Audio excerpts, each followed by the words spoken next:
നമസ്കാരം. റോന്ത്, ഷാഹി കബീറിൻ്റെ പടം. ഷാഹി കബീറിനെ അറിയാലോ, മുന്നത്തെ സിനിമകളൊക്കെ അദ്ദേഹത്തിൻ്റേത് പോലീസ് കഥകളായിരുന്നു. ഇപ്പോൾ മലയാളത്തിൽ വളരെ വ്യത്യസ്തങ്ങളായിട്ടുള്ള പോലീസ് കഥകൾ ഈ അടുത്ത കാലത്ത് പറഞ്ഞതൊക്കെ ഷാഹി കബീറാണ്. അദ്ദേഹം ഒരു പോലീസുകാരനായിരുന്നു. അതിനുശേഷമാണ് അദ്ദേഹം സിനിമയിൽ വരുന്നത്. അദ്ദേഹം ആദ്യം സ്ക്രിപ്റ്റ് എഴുതിയ ജോസഫായിരുന്നു. ജോസഫ് നമുക്കറിയാം, മലയാളത്തിൽ കണ്ടിട്ടുള്ള തീർത്തും ഡിഫറൻ്റ് ആയിട്ടുള്ള ഒരു പോലീസ് സ്റ്റോറിയായിരുന്നു. ജോസഫിന് ശേഷം നായാട്ടുണ്ടായിരുന്നു. പിന്നെ അദ്ദേഹം സംവിധായകനായി ഇലവീഴ പൂഞ്ചിരി ഉണ്ടായിരുന്നു, ഓഫീസർ ഓൺ ഡ്യൂട്ടി. ഇങ്ങനെ എല്ലാം പോലീസ് കഥകളാണ്. ഇതെല്ലാം തീർത്തും വ്യത്യസ്തങ്ങളുമാണ്. കാരണം മലയാളത്തിൽ മുന്നേയൊക്കെ കണ്ടിട്ടുള്ള പോലീസ് കഥകൾ അധികവും ഒന്നുകിൽ ഒരു കുറ്റം നടക്കുക, അത് അന്വേഷിച്ച് കണ്ടുപിടിക്കുക, അങ്ങനെ ഒരു പാറ്റേൺ. അതല്ലെങ്കിൽ ഒരു പോലീസായിട്ടുള്ള നായകൻ്റെ ഒരു വൺ മാൻ ഷോ, ഇങ്ങനെയൊക്കെയുള്ള സിനിമകളായിരുന്നു. എന്നാൽ അതിൽ നിന്നൊക്കെ മാറിയിട്ടുള്ള പോലീസ് കഥകൾ മലയാളത്തിൽ കൊണ്ടുവന്നിട്ടുള്ളത് ഷാഹിയാണ്. ഇവിടെ റോന്തിലേക്ക് വരുന്ന സമയത്തും ഷാഹി അങ്ങനെ ഡിഫറൻ്റ് ആയിട്ടുള്ള ഒരു പോലീസ് സ്റ്റോറിയാണ്. കാരണം പോലീസിൻ്റെ ഡിഫറൻ്റ് ആയിട്ടുള്ള ജോലികളുണ്ട്. അത്തരം ജോലികൾ ഓരോന്നും നമുക്ക് കൃത്യമായിട്ട് മനസ്സിലാക്കി തരുന്ന അങ്ങനെയുള്ളൊരു പാറ്റേണാണ് പൊതുവെ ഷാഹി ചെയ്യാറുള്ളത് സിനിമകളിൽ. പോലീസിൻ്റെ വളരെ മൈന്യൂട്ടായിട്ടുള്ള ഡ്യൂട്ടീസിലൊക്കെ എന്താ പറയുക, സ്ക്രീനിൽ കാണിച്ച് അങ്ങനെ ഒരു പരിപാടിയൊക്കെ ഷാഹിക്കുണ്ട്. കാരണം പുള്ളിക്ക് അത് പറയാനും പറ്റും. പുള്ളി പോലീസുകാരനായിരുന്ന ഒരു സിനിമാക്കാരനാണ്. അപ്പോൾ അതുകൊണ്ട് അദ്ദേഹത്തിന് അത് കൃത്യമായിട്ട് കഴിയാറുണ്ട്. അദ്ദേഹത്തിൻ്റെ എല്ലാ സിനിമകളും പേഴ്സണലി ഞാൻ തിയേറ്ററിൽ കണ്ടിട്ടുണ്ട്. എല്ലാം തികഞ്ഞ സാറ്റിസ്ഫാക്ഷൻ തന്ന സിനിമയാണ്. ഇവിടെ റോന്തിലേക്ക് വന്നു കഴിഞ്ഞാൽ ഈ സിനിമ പ്രധാനമായിട്ട് പറയുന്നത് രണ്ട് പോലീസുകാരുടെ കഥയാണ്. രണ്ട് പോലീസുകാരാണ് ഇതിലെ കേന്ദ്ര കഥാപാത്രങ്ങൾ. അതിപ്പോൾ നമ്മൾ ട്രെയിലറിലൊക്കെ കണ്ടിട്ടുള്ളത് പോലെ തന്നെ അത് ചെയ്തിരിക്കുന്നത് ദിലീഷ് പോത്തനും അതുപോലെ റോഷനുമാണ്. ഈ രണ്ട് പോലീസുകാരുടെ ഒരു നൈറ്റ് ഷിഫ്റ്റിലെ പെട്രോളിങ്ങും അതുമായി ബന്ധപ്പെട്ട് ഇവർക്കുണ്ടാകുന്ന ചെറിയ ചെറിയ ഇൻസിഡൻറ്റ്, അതിലുണ്ടാകാവുന്ന ഈ രാത്രിയിൽ പോലീസുകാർ എന്താ പറയുക, പെട്രോളിങ്ങിന് പോകുന്ന സമയത്തുണ്ടാകുന്ന ചെറിയ ചെറിയ കാര്യങ്ങളും അതൊക്കെ ആയിട്ട് മുന്നോട്ട് പോകുന്നൊരു കഥയാണ്.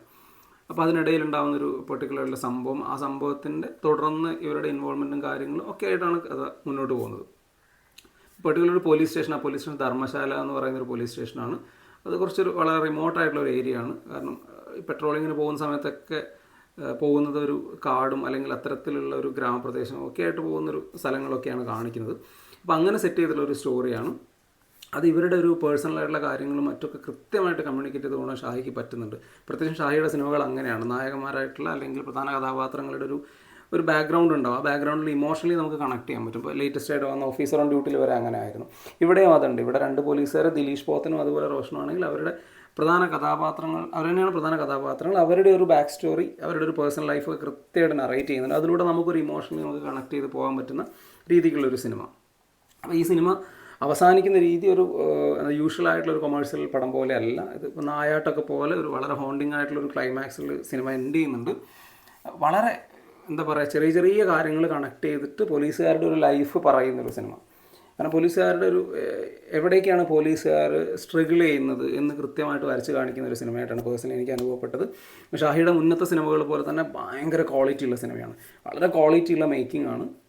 അതുപോലെ തന്നെ വളരെ ക്വാളിറ്റിയുള്ള നറേഷനാണ്. കാരണം സിനിമയുടെ ഒരു സ്റ്റോറി, കാരണം സിനിമയെന്നൊക്കെ പറയുമ്പം കഥാപാത്രങ്ങളുടെ ഒരു ഇമോഷണൽ നമുക്ക് കിട്ടണമെങ്കിൽ അത് കൃത്യമായിട്ട് തന്നെ അത് എഴുതി ഫലിപ്പിച്ചിരിക്കണം. അപ്പോൾ അങ്ങനെ ഷാഹി ഇട്ടുള്ള ഒരു സിനിമയാണിത്. കാരണം രണ്ട് പോലീസുകാർ തമ്മിലുള്ള അവരുടെ ഒരു പെട്രോളിങ്ങും അതിനിടയിൽ അവർക്കിടയിൽ ഉണ്ടാകുന്ന കോൺഫ്ലിക്റ്റും അവരുടെ ഈഗോയും അങ്ങനെയുള്ള, പിന്നെ അതുപോലെ ഒരു സീനിയറായിട്ടുള്ള പോലീസുകാരൻ, ഒരു ഇരുത്തം വന്ന പോലീസുകാരനാണ് ദിലീഷ് പോത്തൻ്റെ ക്യാരക്ടർ. അപ്പോൾ അങ്ങനെയുള്ളൊരു പോലീസുകാർക്ക് ഉണ്ടാകുന്ന കുറേ ശരീരഭാഷകളും അവരുടെ രീതികളും ഇടപെടലുകളും ഒക്കെ ഡിഫറൻ്റ് ആയിരിക്കും. അത് കേസിനോടുള്ളതും ഓരോ സംഭവങ്ങളോടുള്ള പ്രതികരണമൊക്കെ ഡിഫറൻ്റ് ആയിരിക്കും. അതൊക്കെ കൃത്യമായിട്ട് ഈ സിനിമയിൽ കാണിക്കുന്നുണ്ട്. ദെൻ അവിടെ കൂടെ ഒരു ജൂനിയർ ആയിട്ടുള്ള പോലീസുകാരനുണ്ടാകും, വളരെ ഇമ്മച്വറായിട്ട് ബിഹേവ് ചെയ്യുന്ന ഒരു പാറ്റേൺ ഉണ്ടാവും. അപ്പോൾ അത് കാണിക്കുന്നുണ്ട്. അതിനിടയിൽ ഇവർക്കിടയിൽ ഉണ്ടാകുന്ന ഈഗോസ്, ഇതൊക്കെ കാണിച്ച് നറേറ്റ് ചെയ്ത് മുന്നോട്ട് പോകുന്ന സ്റ്റോറി ഭയങ്കര എൻഗേജിങ് ആണ്. ദെൻ ലാസ്റ്റ് ഒരു അവസാനത്തേക്ക് വരുന്നൊരു സംഭവങ്ങൾ, അതൊക്കെ ഭയങ്കരമായിട്ട് നമുക്ക് ഇമോഷണലി കണക്ട് ആവും. അപ്പോൾ ഒരു പോലീസ് സ്റ്റോറി കാണുക എന്നുള്ള ഒരു രീതിക്കാണ് ഈ സിനിമ ഒരു ഗംഭീര സിനിമയാണ്.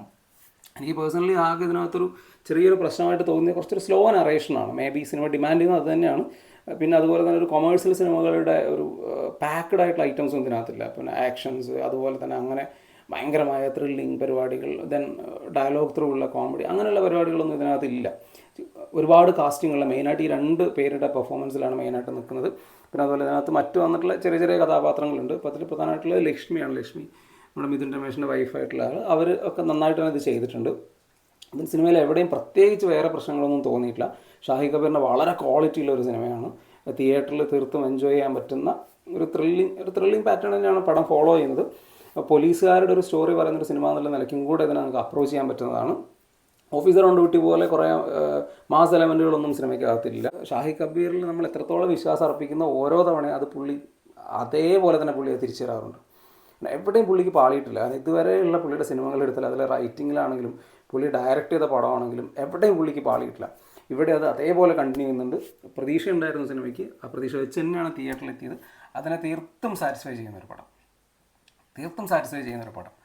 കാരണം നമ്മൾ കണ്ടിട്ടുള്ള പോലീസ് സ്റ്റോറികളെയൊക്കെ എന്താ പറയുക മാറ്റിമറിച്ചിട്ട് വേറൊരു ടൈപ്പ് ഓഫ് പോലീസ് സ്റ്റോറീസ് മലയാളികൾക്ക് മുന്നിലേക്ക് അല്ലെങ്കിൽ സിനിമാ പ്രേക്ഷകർക്ക് മുന്നിലേക്ക് കൊണ്ടുവന്നിട്ടുള്ള ഒരു റൈറ്റർ ഡയറക്ടറാണ് ഷാഹി.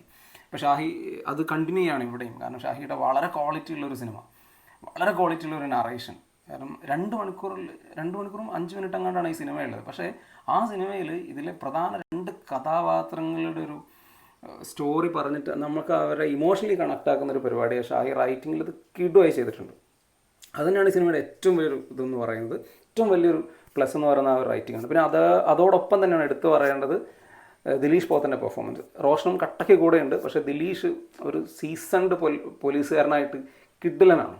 കാരണം പുള്ളി ഇതിനകത്ത് പറയുന്നൊരു ഡയലോഗ് അത് ഭയങ്കരമായിട്ട് നമുക്ക് എനിക്കത് പേഴ്സണലി കണക്റ്റായി. കാരണം പേഴ്സണലി കണക്ട് ആകുമെന്ന് പറഞ്ഞാൽ അത് ഈ സിനിമ ഉടനീളതാണെന്ന് തോന്നി. അതായത് ഇതിനകത്ത് പുള്ളി പറയുന്നത് നീയൊക്കെ പോലീസായിട്ടേ ഉള്ളൂ, പോലീസിങ് എന്താണെന്ന് പഠിച്ചിട്ടില്ല. മേ ബി ഈ സിനിമ ത്രൂ ഔട്ട് കാണിക്കുന്നത് തന്നെയാണ് ഒരു പോലീസുകാരനായ ഒരാളും പോലീസിങ് എന്താണെന്ന് കൃത്യമായി മനസ്സിലാക്കിയിട്ടുള്ള എക്സ്പീരിയൻസ് ആയിട്ടുള്ള സീസൺഡ് ആയിട്ടുള്ള ഒരു പോലീസുകാരനും തമ്മിലുള്ള ഒരു സഞ്ചാരമാണ് ഈ സിനിമ ഉടനീളം. അപ്പോൾ അത് തീർച്ചയായിട്ടും തിയേറ്ററിൽ കാണാൻ പറ്റുന്ന ക്വാളിറ്റിയിൽ തന്നെ ഷാഹി അത് കിട്ടലായിട്ട് എടുത്തു വെച്ചിട്ടുണ്ട്. എനിക്ക് പേഴ്സണലി ഈ വർഷം കണ്ടതിലുള്ള മികച്ച സിനിമകളിൽ ഒന്നിലേക്കാണ് സഞ്ചരിക്കുന്നത് ഈ ഒരു റോന്ത്. തീർച്ചയായിട്ടും ഇത് തിയേറ്ററിൽ എൻജോയ് ചെയ്ത് കാണാൻ പറ്റിയ ക്വാളിറ്റിയുള്ള ഒരു സിനിമയാണ്.